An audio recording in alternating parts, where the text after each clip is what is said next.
Hi, everyone. Welcome back. My name is Nathan Malone, and I am a product marketing manager here at Monograph. We're going to hear personal stories and insider tips for building successful firms from folks who are living it out day to day themselves.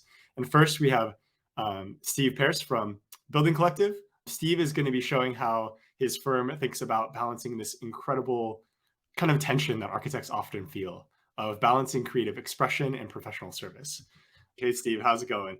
Good, Nathan. How are you? Going well. Really excited to have this conversation. So, Steve, as I understand it, you built this business with a very specific mission in mind. Can you talk a bit about that and your Yeah. history and share some of your background?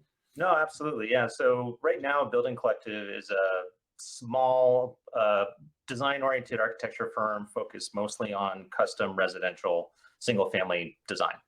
And we're a team of 7 right now. And we started Bldg.Collective, myself and my business partner, 12 years ago.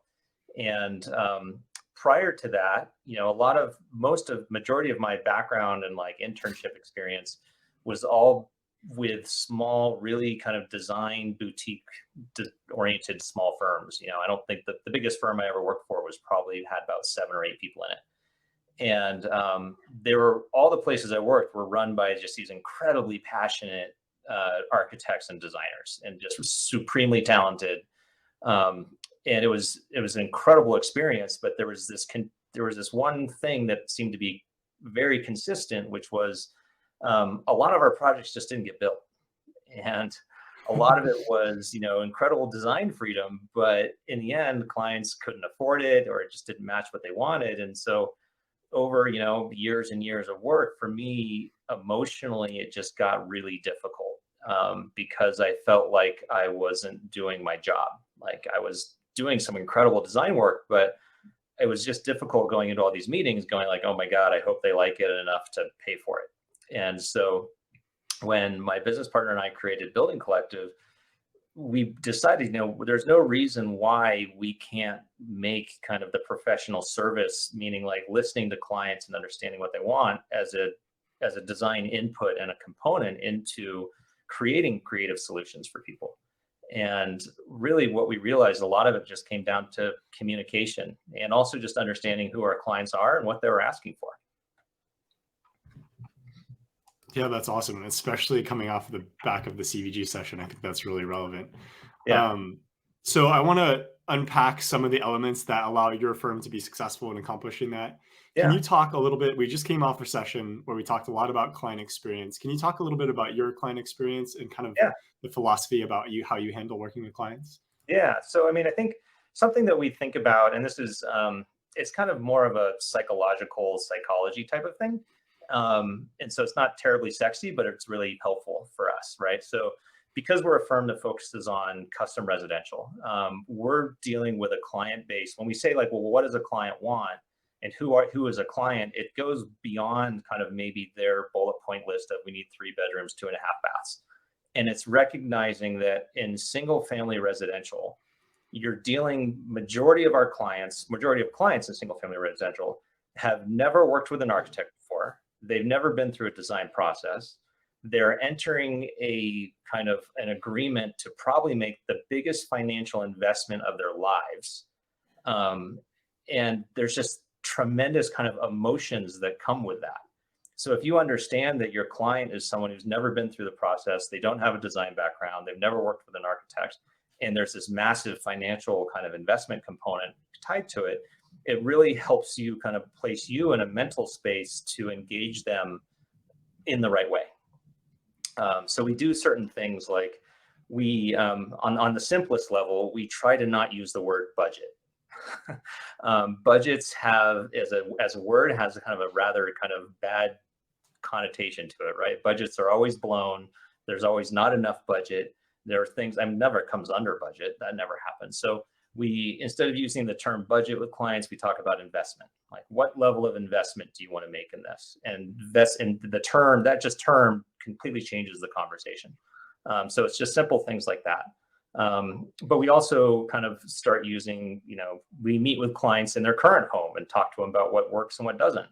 But we also have created a really kind of in-depth questionnaire that we started using Google Forms, and it allows clients to answer questions on a scale of 1 to 10. How do they feel about privacy? How do they feel about the arrangement of spaces and that sort of thing? And so it allows them to really engage this on their own terms and own speed, in terms of like their questionnaire. But then, and we can kind of gain some depth into understanding just even how they answer the questions, how they talk about things, what do they focus on. You get a better sense of who they are and how they might engage with the process. Yeah, that makes sense. And one thing that I hear you saying is that it's important to put yourself in the client's shoes. It sounds a lot like empathizing with the client. And I think that has Yeah. implications beyond purely residential, right? Oh, absolutely. Without question. Right. And what we try to do through that questionnaire is we really try and find for ourselves and the client, where are the creative opportunities for us? And where can we really bring the client along and show them about this opportunity? Well, based on your budget, based on kind of what your goals are, yes, we can provide you the 3 bedrooms, 2.5 baths, but hey, maybe there's this opportunity to do something else. Is that something you're really interested in? And get them engaged and excited about it, because ultimately these clients want to get excited about this really cool, exciting thing that they're doing. And a lot of them are terrified by the process. They're terrified by the number of decisions they're going to have to make, and they just don't understand it.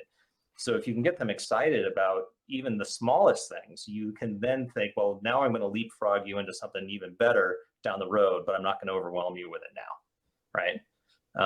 So in that way, it's kind of, you have to understand that like it's a process. You're going to be in this relationship for 2.5 years, like 9 months of design, 1.5 years of construction. So you don't want to hit them over the head all at once. I mean, there's just, otherwise they're going to be just completely like freaked out and not know how to talk to you. So. Yeah, no, I think at Monograph, sometimes we talk about like those small moments of delight as like sparking joy. Yeah. Can you talk a little bit about that? Like how you guys do that during the process, maybe at any point during the time you're working with a client?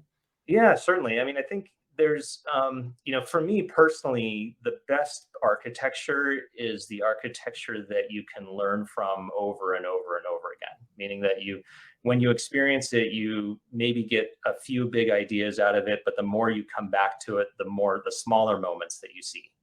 And the more you understand maybe how that designer was engaging or interacting with different things.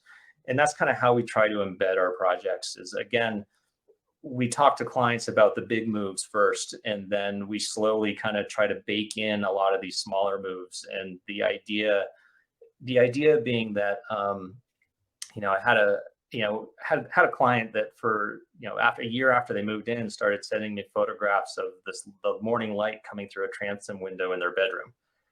And they were just like, oh, I had no idea that this is what it would be like. And it's like 1.5 years later, and I'm still getting kind of these messages of like, oh, this is so cool. I didn't realize what you were trying to do there, but I kind of get it. And so recognizing that there's this time frame that the client is going to have to experience the places, you can then kind of begin to bake in these small little moments to hopefully they pick up down the road, maybe not. But it's it's like the small little kind of details that if you were to try to engage the client with it on a design basis while you're designing it, they would probably wonder like, why am I paying this guy to talk about me about this stuff? I don't care. And it's like, well, I need to communicate it to the builder to build it, and it's going to get built no matter what. So let's make it maybe a little bit special, and it won't cost any more to do it. So let's just make it nice. So. Yeah, that makes sense. And I think that's a good segue into my next question, which is kind of about transparency and how the project is going. Obviously, there's a huge amount of Right. things that you need to communicate, like timeline, costs, delays, all of that stuff. How do Right. you guys get a clear picture of how your projects are going so that then can be effectively communicated to Yeah. the client? And how does technology come into play there? Yeah. I mean, it's technology and communication, right? And the technology, without question, helps. And so I'll speak to the communication component first, and then kind of talk about the technology. Um, Again, with our clients who have never been through the process before, they have no idea how their decisions impact cost and timelines. So it's inevitable that at some point in the project, they're going to get super excited about something and take you down this road, and you're going to get excited about it. And like, this is awesome. Yeah, they're totally on board with it. they have no idea how it's gonna impact things. And so we're constantly kind of reminding and letting clients know, like, hey, that's an awesome idea, would love it. I can't tell you how much more it is. I just know it's probably 2x what you're going to spend. And we kind of make sure that those types of decisions support their values. Do they find it important enough to spend the money on it? So that's a big component of it. And certainly the technological component of it, from our standpoint, is something that Monographs helped with a lot, is kind of the Gantt chart and just decision making. When do we need to make decisions based on keeping projects on task and to hit our goals for permitting, hitting our goals for pricing, and when construction starts? And so being able to kind of share the Gantt chart that says, hey guys, we've just set up a 3-month process. We're hoping that nothing's fixed. It can always move and flex and we can change it, but let's know that there's these kind of critical components we want to lock in. Like, hey, let's get the design baked enough to have an engineer start. And you can always change it, but let's try and get everything baked in at this point, because one of those things we talk about with clients at the beginning of every project are, what are you thinking to spend in terms of your investment? And when do you want this project done and completed and wrapped up by? Everyone's got a budget and everyone's got a calendar in their head. Either they've got kids starting school, they've got trips planned, they've got, parents visiting from out of town or something. There's some sort of calendar life event that's going to impact them. And if we can figure that out and put it into the calendar, that's going to help everybody. I love that. And that's even building more empathy, right? Because you understand their deadlines. It's not just like, hey, this project isn't getting done on time. It's like, this is actually affecting my real life. Oh, absolutely. Like a lot of our clients, they're renting. And so they're like, okay, great. I rented a house for a year. And you're like, okay, yeah, you might want to make it 18 months. And they need to know that, right? Not only like, again, when we talk about like, what level of investment are you making in this project? Clients will say, well, we have this much money. I'm like, great. Now, does that cover the rent for your rental for the next year and a half? And they go, oh, crap, I didn't think about that. And you're like, yeah, okay, well, let's take that off the table. And now let's talk about how much money you have. So you're trying to like get clients to really understand the big picture and the big impact of like, okay, when they say they've got a bucket of money, well, let's talk about what that needs to cover before we can talk about like construction cost. So yeah, you're truly educating them on the entire process, not just the design, but just like what is your life going to be like for the next 2 years while we go through this process of design and construction. Totally. Yeah, that makes sense. Yeah. And so we've talked a lot about client experience, how to really nail that. Obviously, this session is about balancing professional service and creative expression. So can you talk a little bit about how you're ensuring that you're not neglecting the kind of art of architecture and really being able to make sure that your team has room for creative expression? Yeah. I mean, I think it's, I started thinking about this when I had an opportunity to design a house for my parents when they retired. And it wasn't a slam dunk that they were going to let me even do it. And I had to kind of write a letter kind of petitioning them to be like, yes, please let me do this. They're like, you're just out of school. No, it's not going to happen. And it made me realize that how you speak to people, who they are, what their background is, and how you speak to them about architecture matters. And it doesn't affect the architecture, meaning that our design teams, we can have really intense design discussions in our office about formal expression and phenomenal transparency. I mean, like the decorative, all the words, right? Do that like ad nauseum in the office. But if we turn around and try to have that same conversation with a client, and they have no architectural education, they're just going to look at us and be like, what the hell am I paying you for? So we completely just we don't neglect those design things. We just change how we speak about them. And we can say, we can talk about this in architecture speak, but this is really what this is about. This is about the relationships of spaces, how you move through space, those goals you outlined. This is how these things support those goals. And so we have those design conversations, but we just kind of retool it for the audience when we start engaging the client.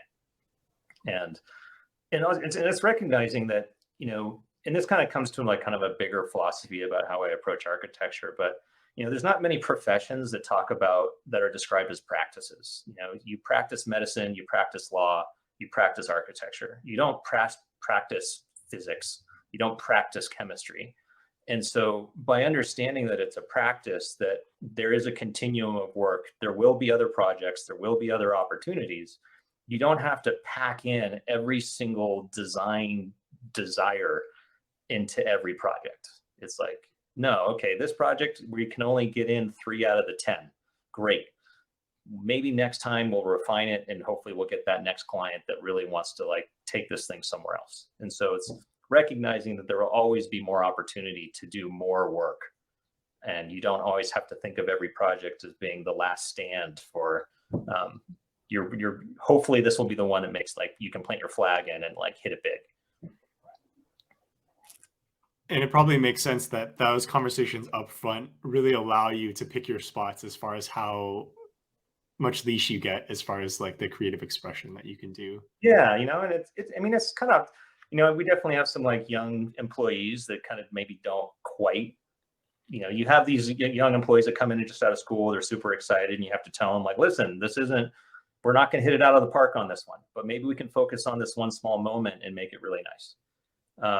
You're gonna have to let that go, and like it'll get built, it's going to be great, the client's going to love it, and but let's champion this other moment rather than trying to have a stranglehold on the whole project. So we do have clients that are like, hey, just the builder and I are going to like take this thing and run with it, and you're like, oh crap, well maybe if I can just work on this one thing, they can't mess that up. And you try to make sure that the project will still be kind of good for them in the end. I think one of the things that we really focus on, and it becomes kind of our pitch for when we talk with clients, and it helps that we've been working on this for like 12 years. So it's not like our first projects were like just home runs or anything like that. But our big emphasis was just getting things built, So when we talk with clients, it's like we can tell them like, yes, we do creative design work, but we can also make sure that you get something built in the end. And that's really our goal. So in like 12 years of work, of custom residential work, we've had maybe only 3 projects not get built, which is a really good track record in the custom residential design world. And we're pretty proud of that, Maybe not every single one is going to get published, but you know what? We've got some super happy clients that are going to give us some awesome referrals. And ultimately, that's how we get more work. Yeah, that's a super impressive track record. Congrats to you guys. So I have more questions, but we only have 5 minutes left, so I want to dive into a little bit of audience Q&A. So feel free to submit your questions. We have one. So this person is anticipating that, of course, not all clients are super cooperative and rock star clients. How do you handle some of those challenging moments that are sure to come along, or clients that aren't willing to really make those decisions that you referred to earlier? Yeah, I mean, I think we try to emphasize that we are designing to their values. Oftentimes it becomes, a lot of times people come to this thinking that the architect's not going to listen to me and I'm not going to get what I want. And so we emphasize to them before the conversation of design starts, like, if we can understand what's invaluable to you, we will design to that. So that you have to kind of preempt it. It's inevitable you might have clients that are very pushy and say, just design what I want. I gave you the sketch, just do that. And oftentimes you just have to be like, okay, no problem. And you do it. And you might know that it's going to be terrible and it might be a total mess. And you can just say, okay, or you can say, well, I'm happy to do it. Just recognize that these might be some of the issues that will come up. And you kind of move forward. Ultimately, if that client then learns to trust you and that you're not being pushy, they will probably come around, you hope, and recognize that you can be an asset to them rather than a hindrance or something that's wrong or going to hurt their project or hurt their budget. Yeah, no, there's definitely like a give and take there.